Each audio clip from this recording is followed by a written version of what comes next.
الحمد لله وكفى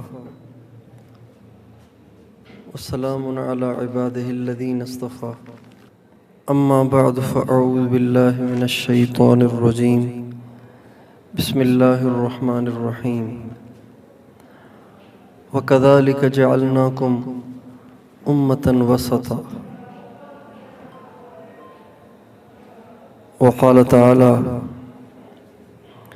هو اجتباكم وما جعل عليكم في الدين من حرج ملة أبيكم إبراهيم هو سماكم المسلمين من قبل وفي هذا سبحان ربك رب العزة عما يصفون وسلام على المرسلين والحمد لله رب العالمين اللهم صل على سيدنا محمد وعلى آل سيدنا محمد وبارک وسلم تسلیما۔ میرے دوستو اور عزیزو اور شاید دوسرے حال میں بچیاں بھی تشریف فرما ہیں، تو آپ سب کو میں السلام علیکم پیش کرتا ہوں۔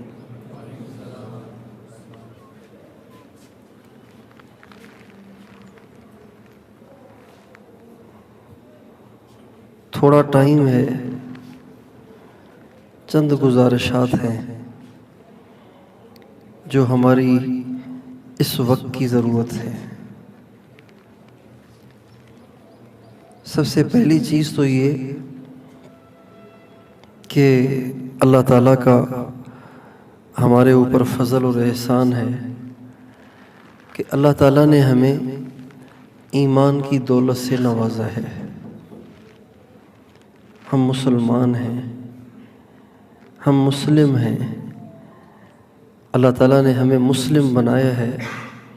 یہ ہماری سعادت ہے، یہ ہمارے لیے قابل فخر چیز ہے۔ جیسے لوگ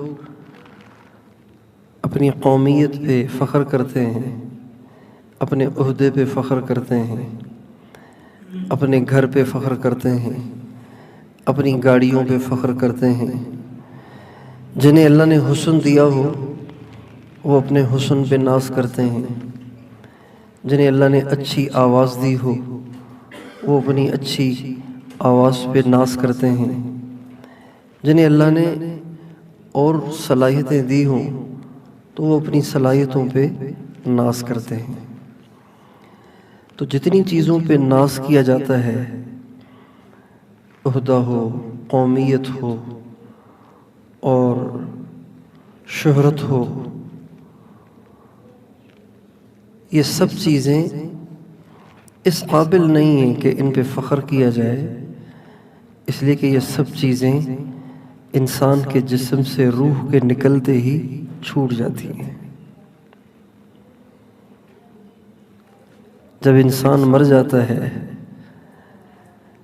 تو مرنے والا اگر خان ہے، نواب ہے، سردار ہے، چودھری ہے یا صدر ہے، بادشاہ ہے، وزیر ہے، بہت بڑا کوالیفائیڈ ہے، تو اس کے جسم سے روح نکلتے ہی یہ سب چیزیں ختم ہو جاتی ہیں، اور سوائے اس کے کچھ نہیں رہتا کہ بس میت ہے، مردار ہے، اور نہ گھر میں رکھنے کے قابل ہے، نہ تخت پہ بٹھانے کے قابل ہے، نہ کسی کرسی پہ بٹھا کر لیکچر دینے کے قابل ہے، اور کسی اسٹول پہ بٹھا کر کسی پرائمری اسکول کا چپڑا سی بننے کے لائق بھی نہیں ہے۔ وہ سوائے اس کے کسی چیز کے قابل نہیں ہے کہ اسے مٹی میں دبا کے نظروں سے اوجھل کر دیا جائے، اور مٹی میں دبائے جانے کے بعد کیا ہونا ہے؟ پھٹ جانا ہے، کیڑوں کی خوراک بن جانا ہے۔ یہ جو کچھ میں نے عرض کیا یہ سب کے ساتھ ہوتا ہے، ہر ایک کے ساتھ ہوتا ہے، ہر ایک کے ساتھ ہوتا ہے، پیسے والوں کے ساتھ بھی ہوتا ہے، غریبوں کے ساتھ بھی ہوتا ہے۔ یہ سب نسبتیں گھٹیاں ہیں جن پہ لوگ فخر کرتے ہیں، اصل وہ نسبت جس پہ فخر کرنا چاہیے، جو واقعی قابل فخر ہے، وہ مسلم ہونا ہے۔ اللہ تعالیٰ قرآن پاک میں فرماتے ہیں هُوَ اجْتَبَاكُمْ وَمَا جَعَلَ عَلَيْكُمْ فِي الدِّينِ مِنْ حَرَجٍ مِلَّةَ أَبِيكُمْ إِبْرَاهِيمَ هُوَ سَمَّاكُمُ الْمُسْلِمِينَ مِنْ قَبْلُ وَفِي هَذَا لِيَكُونَ الرَّسُولُ عَلَيْكُمْ شَهِيدًا۔ اللہ کہتے خوش نصیب ہو کہ ہم نے تمہارا انتخاب کیا ہے، تمہیں دین اسلام دیا ہے اور تمہارا نام مسلم رکھا ہے، مسلم۔ تو پہلی درخواست آپ نوجوان بچے اور بچیوں سے یہ ہے کہ ہمیشہ اپنے اندر اس بات کا احساس رکھو کہ ہم مسلم ہیں، مسلم ہیں۔ کبھی بھی اپنے اندر پختون ہونے کا، پنجابی ہونے کا، پٹھان ہونے کا، سندھی ہونے کا احساس پیدا کر کے اس پہ فخر نہ کرنا۔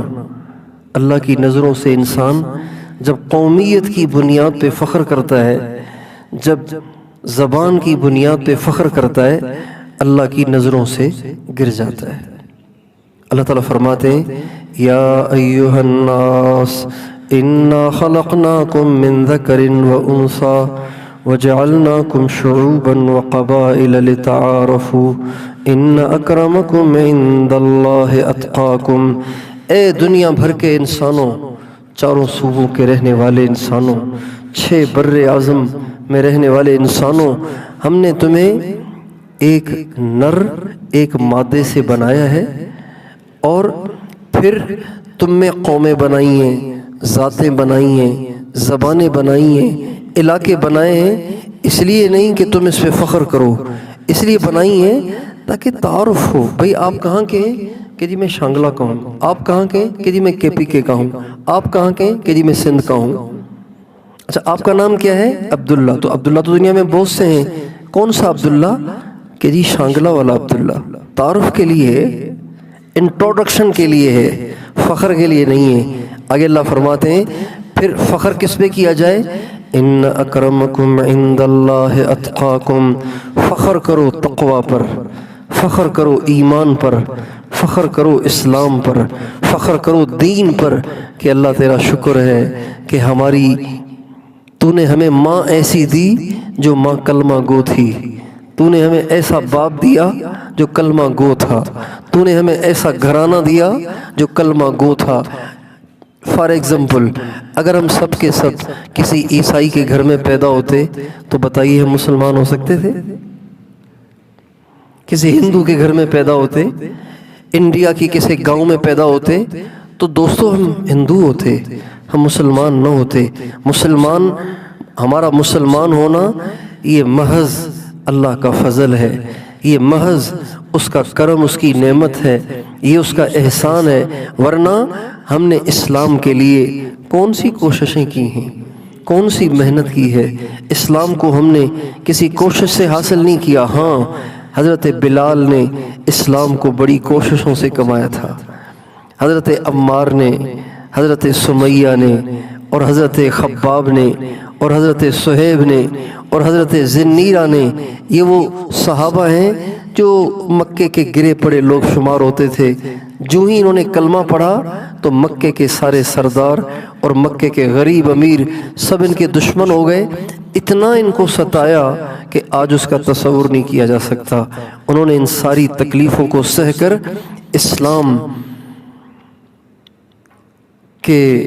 کی علامت کو باقی رکھا، اسلام کی شناخت کو باقی رکھا، اسلام کی پہچان کو باقی رکھا۔ تو یہ ہمارے لیے قابل فخر چیز ہے کہ ہم مسلمان ہیں۔ مسلمان چاہے کتنا گرا پڑا کیوں نہ ہو، چاہے مسلمان نماز بھی نہ پڑھتا ہو، مسلمان سنت پہ بھی نہ چلتا ہو، مسلمان چور بھی ہو، ڈاکو بھی ہو، اور مسلمان زانی بھی ہو، اور مسلمان بدکار اور بدماش بھی ہو، لیکن دنیا کے سارے کافروں سے ایک مسلمان زیادہ قیمتی ہے۔ یہ میں نہیں کہہ رہا ہوں، یہ اللہ کے نبی نے کہا ہے، یہ اللہ کے نبی نے کہا ہے۔ ہمارے نبی ایک دفعہ تشریف فرما تھے، ایک شخص کا گزر ہوا، بڑا معزز تھا، وہ مدینے کے معززین میں اس کا شمار ہوتا تھا، لیکن اپنے آپ کو ظاہر مسلمان کرتا تھا، لیکن اندر میں اس کے نفاق تھا، منافق تھا، یعنی کافر تھا۔ جب وہ گزرا تو ہمارے نبی نے صحابہ سے پوچھا ماذا تقولون فی ھذا الرجل، اس شخص کے بارے میں کیا کہتے ہو تم؟ کہنے لگے جی بڑا معزز آدمی ہے، مجلس میں آئے تو لوگ جگہ چھوڑ دیتے ہیں، اس کو اپنے قریب بٹھاتے ہیں اور اس کو آگے سے آگے بٹھاتے ہیں، اس کا ادب احترام کرتے ہیں۔ مجلس میں نہ ہو تو لوگ پوچھتے ہیں فلاں صاحب نظر نہیں آ رہے، اگر کسی کے ہاں رشتے کا پیغام بھیج دے تو ہر ایک اپنی بیٹی اس کے رشتے میں دینے کو اپنی سعادت سمجھے۔ تو آپ خاموش ہو گئے۔ اتنی دیر میں ایک پکا مسلمان، سچا مسلمان لیکن غریب مسکین گرا پڑا وہاں سے گزرنے لگا۔ آپ نے صحابہ سے پوچھا اس کے بارے میں بھلا کیا کہتے ہو؟ کہا جی بیچارہ ایسے ہی ہے، مجلس میں آئے گا تو کوئی جگہ نہیں دے گا، نہیں آئے گا تو کوئی پوچھے گا نہیں، رشتے کا پیغام بھیج دے گا تو ہر ایک اپنی کنی کترائے گا، ہر ایک اپنی جان چھڑائے گا۔ آپ نے فرمایا وہ جو پہلے والا جس کی صفات کو تم نے بیان کیا ساری دنیا اس سے بھر جائے تو اس ایک کے برابر نہیں ہو سکتے، اس لیے کہ وہ کافر ہے، یہ میرا امتی مسلمان ہے۔ مسلمان بڑا قیمتی ہے، اس لیے جو شخص اپنی قومیت پہ فخر کرتا ہے، اپنی زبان پہ فخر کرتا ہے، اپنی ڈگری پہ فخر کرتا ہے، اپنے عہدے پہ فخر کرتا ہے، وہ شخص اپنی قیمت کو گراتا ہے، وہ شخص اپنی قیمت کو گراتا ہے۔ تو ایک نقطہ، ایک اہم درخواست آپ سارے نوجوانوں سے یہ ہے، دیکھو یہ جوانی کا عرصہ ہے، آپ کو ادھر ادھر سے بہت سی آوازیں سنائی دیں گی، ادھر ادھر سے بہت سی آوازیں آپ کو سنائی دیں گی، آپ ساری آوازوں سے کان بند کر لو، کانوں میں انگلیاں ڈال لو، بس اس فرمان پہ پکے رہو، هو سماکم المسلمین، اور اللہ فرماتے ہیں وَكَذَلِكَ جَعَلْنَاكُمْ أُمَّةً وَسَطًا، ہم نے تمہیں محمد کی امت بنایا ہے، تمہارے لیے یہی کافی ہے۔ اپنے مسلم ہونے کا اپنے دل میں ضرور احساس رکھو۔ اسلام پہ کتنا چل رہے ہو یہ الگ بات ہے، لیکن اتنا احساس ضرور رکھو کہ ہم مسلم ہیں، ہمیں اسلام پہ رہنا ہے اور اسلام ہی پہ مرنا ہے۔ کہو انشاءاللہ۔ کس پہ مرنا ہے؟ اسلام پہ مرنا ہے، اسلام پہ مرنا ہے۔ آپ نوجوان ہیں، شاید آپ وہ دور بھی دیکھیں کہ جب لوگ اسلام کو دھڑا دھڑ چھوڑیں گے، ہزاروں کی تعداد میں نہیں، لاکھوں کی تعداد میں نہیں، کروڑوں کی تعداد میں آپ بچے یہ جتنے نوجوان بیٹھے ہوئے شاید وہ دور دیکھیں جب کروڑوں کی تعداد میں دھڑا دھڑ لوگ اسلام سے منحرف ہوں گے، اسلام سے مرتد ہوں گے، صرف پیسے کے لالچ میں اور عزت کے لالچ میں اور بیوی بچوں کی ضروریات کو پورا کرنے کے لالچ میں اپنے اسلام سے دستبردار ہو جائیں گے۔ اللہ تعالیٰ سے اس کی ہمیں دعا کرنی چاہیے کہ ہم رہیں بھی مسلمان اور مریں بھی مسلمان۔ ٹھیک ہے انشاءاللہ۔ ایک تو آپ سے یہ درخواست ہے کہ کسی نسبت کو اپنے دل میں جگہ نہ دیں، ہم بس اتنا ہی کافی ہے کہ ہم مسلم ہیں۔ دوسری درخواست یہ ہے کہ دنیا میں مسلم تو بہت ہوئے، موسیٰ علیہ السلام کے امتی بھی مسلمان ہی تھے، جب حضرت موسیٰ تھے ان کا دین منسوخ نہیں ہوا تھا تو اس وقت بھی ان کے ماننے والے مسلم کہلاتے تھے، مسلمان تھے، اللہ کے ماننے والے تھے۔ جب عیسیٰ علیہ السلام حیات تھے اور جب تک ان کی شریعت منسوخ نہیں ہوئی تھی تو ان کے ماننے والے بھی ایسے ہی تھے، ایسے ہی تمام انبیاء علیہ السلام۔ لیکن یہ قابل فخر چیز ہے کہ اللہ تعالیٰ نے ہمیں ایسے نبی دیے ہیں، ہمیں ایسے نبی کا امتی بنایا ہے جو سارے نبیوں کا سردار ہے۔ ہمارے نبی سارے نبیوں کے امام ہیں، سارے نبیوں کے سردار ہیں، سارے نبیوں سے زیادہ معزز ہیں، سارے نبیوں سے زیادہ قابل عزت ہیں، سارے نبیوں سے زیادہ قابل قدر ہیں۔ جو عزت اور شان اللہ نے ہمارے نبی کو دی، آپ سے پہلے آپ نے کسی کو بھی نہیں دی۔ موسیٰ علیہ السلام نے ایک دفعہ اللہ تعالیٰ سے کہا کہ یا اللہ، موسیٰ علیہ السلام کو اللہ نے یہ شرف بخشا تھا کہ وہ جب چاہتے تھے اللہ تعالیٰ سے بات کر لیتے تھے۔ یہ واحد نبی تھے جن سے اللہ تعالیٰ براہ راست بات کرتے تھے، جو اللہ کی آواز کو سنتے تھے۔ کوہ طور پہ چڑھ جاتے تھے، اللہ کی آواز آتی تھی، ان کا سوال ہوتا تھا، اللہ کا اپنی آواز میں جواب ہوتا تھا۔ اللہ اکبر، یہ سب سے بڑی بات تھی۔ اور اللہ کی آواز ہر ایک سن نہیں سکتا۔ اللہ کی آواز میں اتنی طاقت ہے کہ ہر ایک سن نہیں سکتا۔ تو کتابوں میں لکھا ہے اللہ تعالیٰ نے موسیٰ علیہ السلام کو عام انسان سے ہزاروں گنا زیادہ سننے کی قوت عطا فرمائی تھی۔ عام انسان سے ہزاروں گنا زیادہ، 70,000 گنا زیادہ اللہ تعالیٰ نے موسیٰ علیہ السلام کو اکیلے کو سننے کی طاقت عطا فرمائی تھی، اس لیے وہ اللہ کی آواز کو سن لیتے تھے۔ جب انسان بن دیکھے کسی کی آواز سنتا ہو اور مسلسل سنتا ہو اور اس سے محظوظ ہوتا ہو، لذت پاتا ہو، تو کبھی انسان کے دل میں یہ خواہش تو پیدا ہوتی ہے نا کہ آخر دیکھو تو صحیح وہ ہیں کیسے۔ تو ایک دفعہ موسیٰ علیہ السلام نے اللہ تعالیٰ سے کہا، رب ارنی انظر الیک، اے اللہ اب تک تو تیری آواز سنی ہے، ذرا ایک دفعہ آپ اپنا دیدار بھی تو کرائیں نا کہ میں آپ کو دیکھوں کہ آپ کیسے ہیں۔ اللہ تعالیٰ نے فرمایا، موسیٰ آپ مجھے نہیں دیکھ سکتے۔ موسیٰ علیہ السلام چونکہ لاڈلے نبی تھے، ان کا اصرار بڑھتا چلا گیا۔ جب بڑھتا چلا گیا تو اللہ تعالیٰ کے انکار کی شدت بھی بڑھ گئی، اور اللہ نے فرمایا، لن ترانی، موسیٰ یہ ممکن ہی نہیں کہ آپ مجھے دیکھ سکیں، ہرگز یہ نہیں ہو سکتا کہ آپ مجھے دیکھ سکیں۔ ہاں آپ کا اصرار ہے تو آزما لیتے ہیں، چیک کر لیتے ہیں۔ اس کی صورت یہ ہے، وَلَكِنْ انظُرْ إِلَى الْجَبَلِ فَإِنِ اسْتَقَرَّ مَكَانَهُ فَسَوْفَ تَرَانِي، اے موسیٰ میں اپنے نور کی تجلی ایک پہاڑ پہ ڈالوں گا، اگر وہ پہاڑ میرے نور کی تجلی کو برداشت کر جائے تو پھر شاید آپ بھی برداشت کر جائیں۔ لہٰذا پہلے میں اپنے نور کو پہاڑ پہ چیک کرتا ہوں، اگر پہاڑ برداشت کر گیا پھر سوچیں گے کہ آپ کو دیدار کرانا ہے کہ نہیں کرانا۔ چنانچہ اللہ تعالیٰ فرماتے ہیں، فَلَمَّا تَجَلَّى رَبُّهُ لِلْجَبَلِ جَعَلَهُ دَكَّا وَخَرَّ مُوسَىٰ صَعِقًا، چنانچہ اللہ تعالیٰ نے اپنے نور کی ایک تجلی جبل طور پہ ڈالی تو جبل طور ریزہ ریزہ ہو گیا اور موسیٰ علیہ السلام بے ہوش ہو کے گر گئے۔ اور جب ہوش میں آئے تو کہنے لگے، یا اللہ بس مجھے معاف کر دے، میں ویسے ہی ضد کر رہا تھا، میں آپ کو نہیں دیکھ سکتا۔ حالانکہ اتنے بڑے نبی تھے۔ اور آپ اپنے نبی کی طرف آئیے۔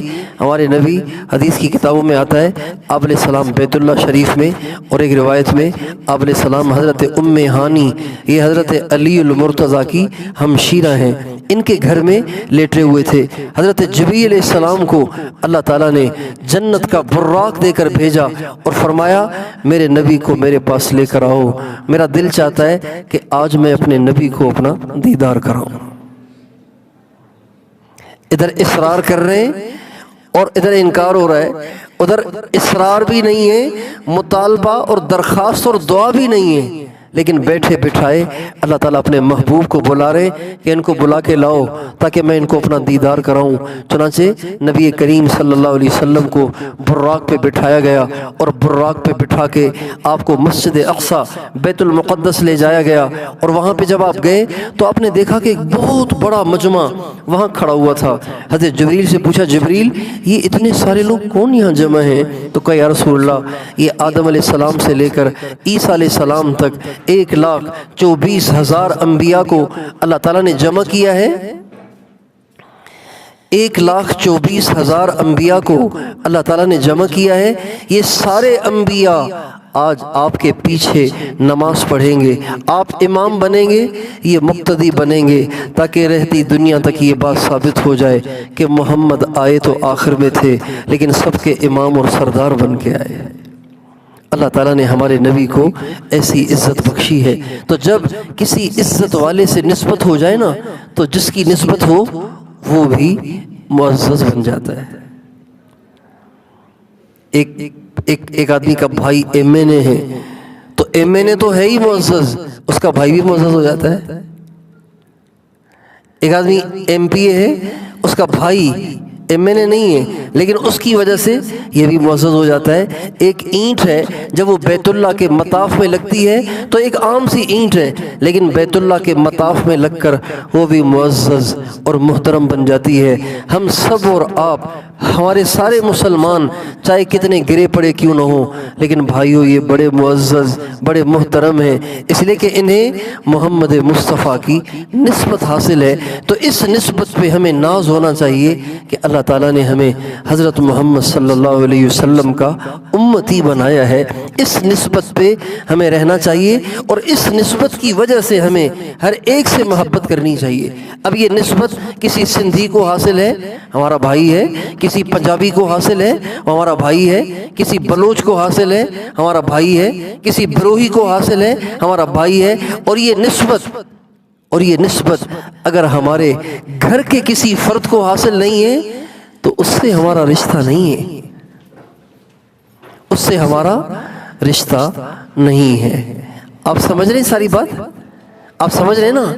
تو یہ دو نسبتیں میں نے آپ کے سامنے رکھی ہیں، دو نسبتیں، ایک مسلم ہونا اور مسلم ہونے کی نسبت کتنی مفید ہے آپ کے سامنے میں نے اختصار کے ساتھ رکھا ہے، اور ایک حضرت محمد صلی اللہ علیہ وسلم جیسے عظیم الشان نبی کا امتی ہونا، ان سے نسبت کا حاصل ہونا، یہ کتنی عظیم الشان نسبت ہے، یہ بھی میں نے آپ کے سامنے اختصار کے ساتھ رکھا ہے۔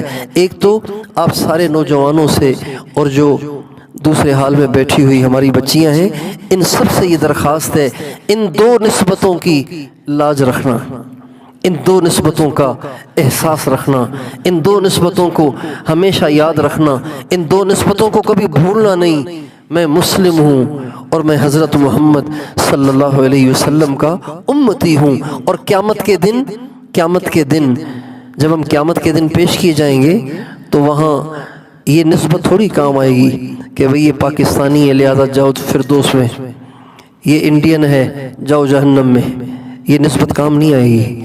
یہ نسبت، اس نسبت کا انکار نہیں ہے۔ ہم پاکستان میں رہتے ہیں تو پاکستانی ہیں، لہٰذا ہمیں اپنے وطن سے محبت بھی ہونی چاہیے، ہمیں اپنے وطن کی خدمت بھی کرنی چاہیے، ہمیں اپنے وطن کے لیے کام بھی کرنا چاہیے، لیکن قیامت میں اور ہمیشہ کے لیے جس نسبت نے ہمیں کام آنا ہے وہ نسبت اسلام ہے، وہ نسبت حضرت محمد صلی اللہ علیہ وسلم ہے۔ کل قیامت کے دن ایک عجیب مزے کی بات ہے، حدیث میں آتا ہے کہ کل قیامت کے دن جب ساری دنیا کہ سارے انسان پیش ہوں گے تو وہاں الگ الگ حساب تو ہوگا، ایک ایک فرد کا الگ الگ حساب ہوگا، لیکن ایک دفعہ محشر کے میدان میں نبی کے توسط، نبی کی نسبت کا بھی اعلان ہوگا۔ مثلا این آدم و امتہ، آدم کہاں ہے اور اس کی امت کہاں ہے، سب اٹھ کر ان کے پاس چلے جاؤ۔ جیسے ایک کلاس کا مانیٹر ہوتا ہے نا، تو سارے ان کے پاس جمع ہو جاتے ہیں، یا ہمارے ہاں گروپس ہوتے ہیں، ہمارے ہاں جماعتیں ہوتی ہیں، پھر سارے اپنی جماعت کا جو لیڈر ہوتا ہے، مانیٹر ہوتا ہے، اس کے ساتھ جمع ہو جاتے ہیں۔ تو کل قیامت کے دن ایک اعلان یہ بھی ہوگا، این آدم و امتہ، این نوح و امتہ، این ابراہیم و امتہ۔ تو جو بھی جس نبی کا امتی ہوگا وہ اٹھے گا اور اس نبی کو تلاش کرے گا محشر کے میدان میں، اور ان کے پاس جا کے کھڑا ہو جائے گا۔ بتائیے کل قیامت کے دن کتنی عزت کی بات ہے اور کتنے اعزاز کی بات ہے کہ جب قیامت کے دن یہ اعلان ہوگا، این محمد و امتہ، محمد کہاں ہے اور ان کی امت کہاں ہے۔ تو کتنے خوش نصیب ہیں یہ گرے پڑے گناہگار کہ جنہیں یہ نسبت تو حاصل ہے نا کہ جب اعلان ہوگا کہ محمد اور ان کے امتی کہاں ہیں، تو جہاں پیران پیر شیخ عبد القادر جیلانی کھڑے ہوں گے، جہاں جنید بغدادی کھڑے ہوں گے، جہاں امام ابو حنیفہ کھڑے ہوں گے، جہاں اویس قرنی کھڑے ہوں گے، جہاں صدیق اکبر اور فاروق اعظم اور عثمان ذو النورین اور شیر خدا اور امام حسن اور حسین کھڑے ہوں گے، وہاں میرے آپ جیسے گرے پڑے گنہگار امتی اور امتی عورتیں وہ بھی کھڑے ہو کے اپنے نبی کے جھنڈے کی طرف چلیں گے۔ بتائیے کتنا بڑا اعزاز ہے۔ اور قیامت کے دن جس کے لیے یہ ظاہر ہو گیا کہ یہ محمد کا ساتھی ہے، یہ محمد کے غلاموں میں اس کا نام شمار ہے، تو میرا خیال ہے اللہ تعالیٰ اپنے نبی سے جس درجے کی محبت قرآن میں جتلاتے ہیں، اس محبت کا تقاضا یہی بنے گا کہ جس کے ساتھ محمد کی نسبت ہوگی انشاءاللہ اس کا بیڑا غرق نہیں ہوگا، پار لگے گا۔ تو اس نسبت کی لاج بھی رکھیں، اس نسبت کا احساس بھی رکھیں، اس کے علاوہ تمام نسبتوں کو ہلکا سمجھیں، حقیر سمجھیں، ان نسبتوں کو دل میں جگہ نہ دیں، نہ ان نسبتوں پہ فخر کریں۔ ایک تو یہ دو باتیں۔ تیسری بات یہ کہ جس دنیا میں ہم رہتے ہیں اس دنیا کے کچھ تقاضے ہیں۔ اللہ نے پیٹ دیا ہے تو ضروری ہے کہ اس پیٹ کے لیے بھی ہمیں کچھ محنت کرنی ہے، جستجو کرنی ہے۔ اللہ نے ہمیں ایک ملک دیا ہے، اس ملک کی ہمیں خدمت کرنی ہے، اس ملک کو ہم نے آگے لے کر جانا ہے۔ یہ ساری باتیں اس دنیا میں ضروری ہیں، لیکن ایسے نہ ہو کہ ہم اسی دنیا کو بنانے اور اسی دنیا کو سنوارنے میں ایسے مگن ہو جائیں کہ مرنے کے بعد کی جو ہمیشہ کی زندگی ہے اس سے ہم بالکل غافل ہی ہو جائیں۔ ایسے نہ ہو جائیں کہ دنیا بناتے بناتے ہم نمازوں ہی سے غافل ہو جائیں، اللہ کے حکموں سے ہی غافل ہو جائیں، اپنے نبی کے طریقوں سے ہی غافل ہو جائیں۔ نہیں، آپ دنیا کے کام بھی کریں، اس کے ساتھ ساتھ اللہ کے احکام کو بھی پورا کریں، نماز کا بھی اہتمام کریں۔ بڑا دکھ ہوتا ہے، بڑا صدمہ ہوتا ہے اور دل زخموں سے چور چور ہو جاتا ہے جب ان پختون علاقوں اور ان پہاڑی علاقوں کے نوجوانوں کو بھی ہم دیکھتے ہیں کہ اذانیں سن کے وہ مسجد میں نہیں آتے، حالانکہ یہ ان آباء و اجداد کی اولادیں ہیں۔ ان کے آباء و اجداد وہ تھے جنہوں نے زمین کے خداؤں سے ٹکر لے کر اپنے دین کو بچایا۔ ہمارا سندھ انگریزوں کے ہاتھوں بک گیا تھا، پنجاب انگریزوں کے ہاتھوں بک گیا تھا، اور ہمارے آس پاس کے سارے علاقے انگریزوں کے ہاتھوں بک گئے تھے۔ انہوں نے جاگیریں لے کر اپنے دین سے دستبرداری اختیار کر لی تھی، لیکن یہ جو شمالی علاقہ جات ہیں ان کے آباء و اجداد نے انگریزوں سے جاگیریں، ملنے والی جاگیروں کو ٹھکرایا اور اپنے دین کو بچایا، نماز کو بچایا، اپنی پگڑی کو بچایا، اپنی ماں بیٹی کے برقعے اور دوپٹے کو بچایا۔ آج کی نوجوان نسل دنیا کے پیچھے ایسی دیوانی ہو گئی کہ جاگیریں تو کیا ملتی، مفت ہی میں انہوں نے دین کی دھجیاں اڑا دی اور نافرمانی کی زندگی گزارنے لگ گئے۔ تو میرے دوستوں اور میرے نوجوان بھائیوں، آپ سے درخواست ہے کہ صرف یہ دنیا نہیں ہے، آخرت بھی ہے، اور ضروری نہیں ہے کہ انسان بوڑھا ہو کے ہی مرے۔ دنیا میں بھی جوانی میں بھی بہت سے لوگ مر جاتے ہیں۔ کتنے نوجوان ہیں جن کے دماغ میں پتہ نہیں کتنی پلاننگز ہیں، لیکن اچانک جب موت کا جھٹکا آتا ہے تو بیچارے ساری ڈگریاں یہیں چھوڑ کے قبر کی مٹی میں مل کے مٹی ہو جاتے ہیں۔ اس لیے آپ جس راستے پر چل رہے ہیں اس میں بھی کمال پیدا کریں، اس میں بھی مہارت پیدا کریں، اس میں بھی دیانتداری کے ساتھ لگیں اور ملک کی خدمت کے لیے لگیں، عوام کی خدمت کے لیے لگیں، مخلوق کی خدمت کے لیے لگیں۔ دیکھیں، کتے کو پانی پلایا ایک فاحشہ نے تو جنت میں چلی گئی۔ جو انسانوں کے لیے پانی کا انتظام کرے گا، دوا کا انتظام کرے گا، علاج معالجے کا انتظام کرے گا، رہائش کا انتظام کرے گا اور دکھی انسانوں کی دعائیں لے گا، اللہ اس کو جنت نہیں دے گا؟ اس لیے آپ جس فیلڈ میں چل رہے ہیں اس میں اللہ کو راضی کرنے کے لیے چلیں، آخرت بنانے کے لیے، مخلوق کی خدمت کے لیے، اپنے ملک کی ترقی کی نیت سے لگیں، لیکن آخرت کو نہ بھولیں، اللہ کے فرائض کو نہ بھولیں، اللہ کے فرائض کی بھی ساتھ ساتھ پابندی کریں۔ یہ 3 باتیں ہو گئیں۔ چوتھی بات یہ ہے کہ انسان کی اصل عزت، انسان کی اصل عزت اور انسان کا اصل اعزاز وہ اس کی ڈگریوں سے نہیں ہے، وہ اس کے اپنے کردار سے ہے۔ انسان کا کردار اچھا ہونا چاہیے۔ جو لوگ زبان کے تیز ہوتے ہیں اور اخلاق کے برے ہوتے ہیں اور اوروں کے حقوق کھانے میں بے درد ہوتے ہیں اور دل دکھانے میں بہت آگے ہوتے ہیں، وہ بڑی بڑی ڈگریاں پا کے بھی سب کے لیے مبہوز بنے رہتے ہیں۔ اس لیے آپ سارے نوجوانوں سے درخواست ہے کہ نوجوانی کا جو مرحلہ ہے نا، یہ جذباتی مرحلہ ہوتا ہے، اس میں غصہ بھی زیادہ آتا ہے، زبان بھی خوب چلتی ہے، دماغ بھی خوب چلتا ہے۔ آپ سارے نوجوان بچے بچیوں سے درخواست ہے کہ آپ اپنی جوانی کے جذبات کو کنٹرول کرنا سیکھیں، کبھی کسی کو گالی نہ دیں، کبھی کسی سے تیز لہجے میں بات نہ کریں، کبھی کسی کی عزت کو نقصان نہ پہنچائیں، کبھی کسی کی بے عزتی نہ کریں، اور کبھی کسی اپنے کلاس فیلو جو کسی غریب کا بیٹا ہے اس کو حقیر نہ جانیں۔ اللہ کے ہاں امیر اور غریب کو نہیں دیکھا جاتا، بلکہ اللہ کے ہاں کردار کو دیکھا جاتا ہے۔ آج آپ جن لوگوں کے نام لیوا ہیں نا، وہ سارے مالدار نہیں تھے، ان میں سے اکثر غربا تھے۔ اپنے نبی کی زندگی کو آپ دیکھ لیجئے، جس نبی پہ ہم اپنی جان بھی آج دین سے اتنا دور ہونے کے باوجود بھی فدا کرنے کو تیار ہے۔ ہمارے انڈیا کی ایک عورت نے ہمارے نبی کی شان میں چند غلط جملے کہے، ہمارا دل چرا ہوا ہے، ہمارا دل ٹکڑے ہوا ہے۔ ہمارا ہر نوجوان اس پہ دکھی ہے، ہمارا ہر بوڑھا اس پہ دکھی ہے، ہماری ہر عورت اس پہ دکھی ہے کہ اس بدبخت عورت نے ہمارے نبی کی شان میں کیوں گستاخی کی۔ کیوں بھی ایسے ہے کہ نہیں ہے کہ نہیں؟ تو اتنی غیرت تو ہم رکھتے ہیں نا اپنے نبی کے بارے میں، لہٰذا ہمیں چاہیے کہ ہم ہر مسلمان کی قدر کریں، کسی کا دل نہ دکھائیں، کسی کا حق نہ کھائیں، کسی کو پریشان نہ کریں، کسی کو حقیر نہ جانیں، اس لیے کہ غریب سے غریب بھی اللہ کا تو بندہ ہے، حضور کا تو امتی ہے۔ ہر مسلمان حضور کی نشانی ہے، ہر مسلمان حضور کی نشانی ہے۔ آپ کے ساتھ اگر کوئی کسی مزدور کا بیٹا پڑھ رہا ہے تو وہ حضور کی نشانی ہے، آپ اس کی قدر کریں۔ حضور کی نشانی اس طرح سے ہے کہ ہمارے نبی نے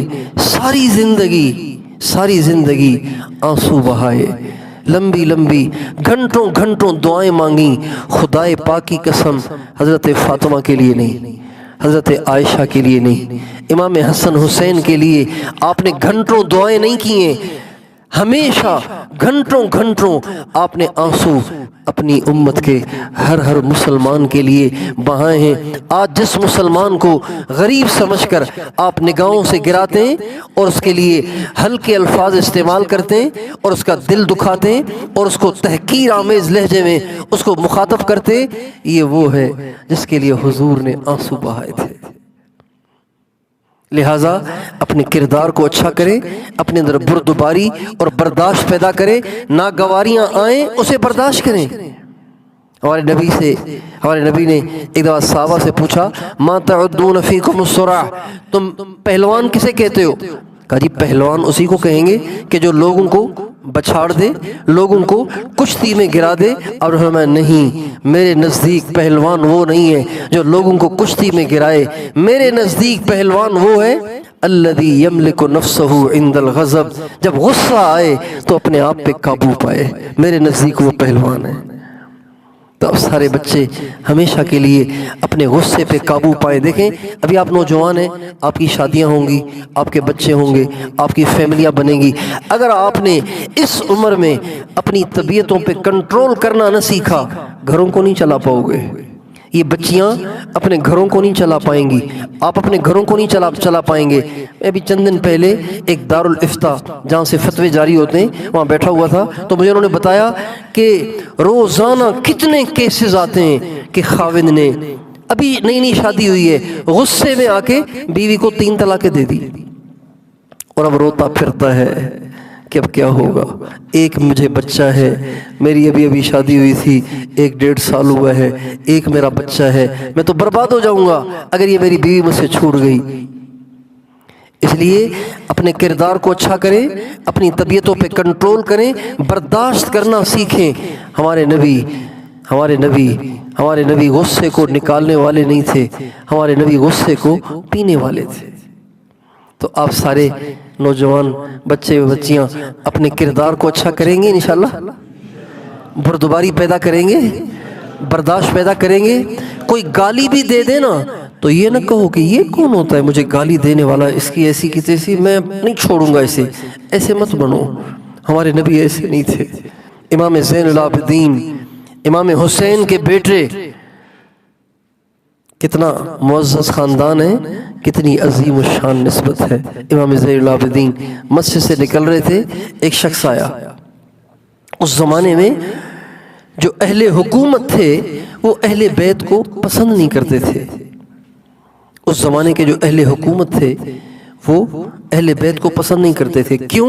اس لیے پسند نہیں کرتے تھے، اس لیے کہ وہ سمجھتے تھے کہ اگر ان لوگوں نے ہمارے خلاف آواز اٹھا لی تو اہل بیت سے تو ساری دنیا محبت کرتی ہے حضور کی اولاد ہونے کی نسبت سے، تو ایسے نہ ہو کہ یہ بغاوت کر جائیں، ہماری حکومت ہمارے ہاتھ سے نکل جائے، اس لیے وہ نفرت کرتے تھے، بغض کرتے تھے، اذیتیں پہنچاتے تھے۔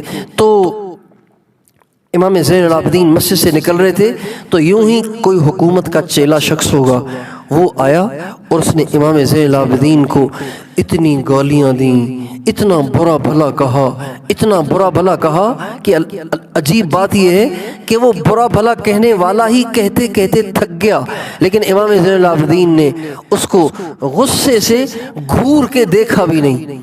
جب وہ بہت زیادہ گالیاں اور بدتمیزی کر چکا اور اس نے دیکھا کہ آگے سے کوئی ریئیکشن ہی نہیں ہے، تو اس نے امام زین العابدین کے کندھے پہ ہاتھ رکھا اور کہا آپ سن نہیں رہے، آپ سن نہیں رہے۔ وہ سمجھا شاید یہ بہرے ہیں، سنتے نہیں ہیں، کہا آپ سن نہیں رہے، میں آپ سے کہہ رہا ہوں، آپ سے۔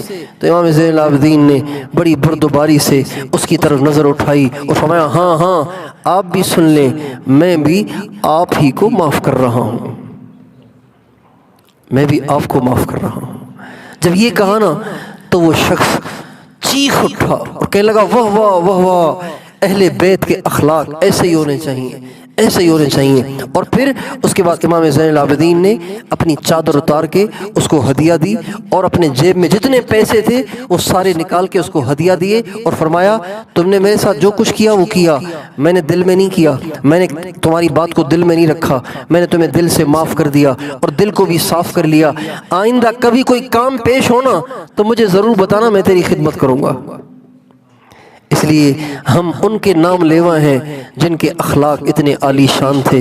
تو آپ سارے نوجوان اپنے اخلاق کو درست کریں، اپنے اخلاق کو ایسا بنانے کی کوشش کریں، اپنی طبیعتوں میں بردباری پیدا کریں۔ یہ 4 چیزیں ہو گئیں۔ آخری بات کر کے بات ختم کرتا ہوں کہ ہر انسان کا کوئی آئیڈیل ہوتا ہے، رول ماڈل ہوتا ہے، ہر انسان کا ہوتا ہے، ہر انسان کا ہوتا ہے۔ کوئی اپنے باس کو اپنا رول ماڈل بنا لیتا ہے، کوئی اپنے کسی پروفیسر، کوئی ٹیچر، کوئی لیکچرر، کوئی اپنے کسی لیڈر، کوئی اپنے کسی زمانے کے کسی پاپولر شخص کو اپنا رول ماڈل اور آئیڈیل بناتا ہے۔ آپ نوجوان بچے بچیوں سے درخواست ہے کہ اگر دنیا میں رول ماڈل بنانے کے لائق کوئی شخصیت ہے تو وہ ہونی چاہیے جس میں عیب نہ ہو، کوئی فالٹ نہ ہو، کوئی خرابی نہ ہو، کوئی کمی نہ ہو، کوئی نقص نہ ہو، اور وہ دنیا کو ڈھونڈ لیں اور دنیا کو چھان ماریں۔ حضرت محمد مصطفیٰ احمد مجتبیٰ صلی اللہ علیہ وسلم کے سوا آپ کو دنیا میں کوئی ایسی شخصیت نہیں ملے گی کہ جس میں کوئی فالٹ نہ ہو۔ وہی ایسے ہیں کہ جن کے بارے میں ان کے کسی جانثار نے کہا وَأَحْسَنَ مِنْكَ لَمْ تَرَ قَطُّ عَيْنِي وَأَجْمَلَ مِنْكَ لَمْ تَلِدِ النِّسَاءُ خُلِقْتَ مُبَرَّأً مِنْ كُلِّ عَيْبٍ كَأَنَّكَ قَدْ خُلِقْتَ كَمَا تَشَاءُ۔ یا رسول اللہ، آپ سے زیادہ حسین کسی آنکھ نے نہیں دیکھا، آپ سے زیادہ جمال والا کسی ماں نے نہیں جنا، اور اللہ نے آپ کو ایسا بنایا ہے کہ اس بنانے والے نے آپ میں کوئی فالٹ تو رکھا ہی نہیں ہے۔ ہمارے نبی ہر عیب سے پاک ہیں، ہر فالٹ سے پاک ہیں۔ انگلیاں اٹھانے والوں کی انگلیاں غلط ہیں، ہمارے نبی بے عیب ہیں، ہمارے نبی بے مثل ہیں، ہمارے نبی بے مثال ہیں۔ ہمارے نبی کی سیرت پر اور صورت پر اور آپ کے کردار پر اور آپ کے اخلاق پر اور آپ کی اطوار پر اور آپ کی اقدار پر دنیا کا کوئی انسان انگلی نہیں اٹھا سکتا۔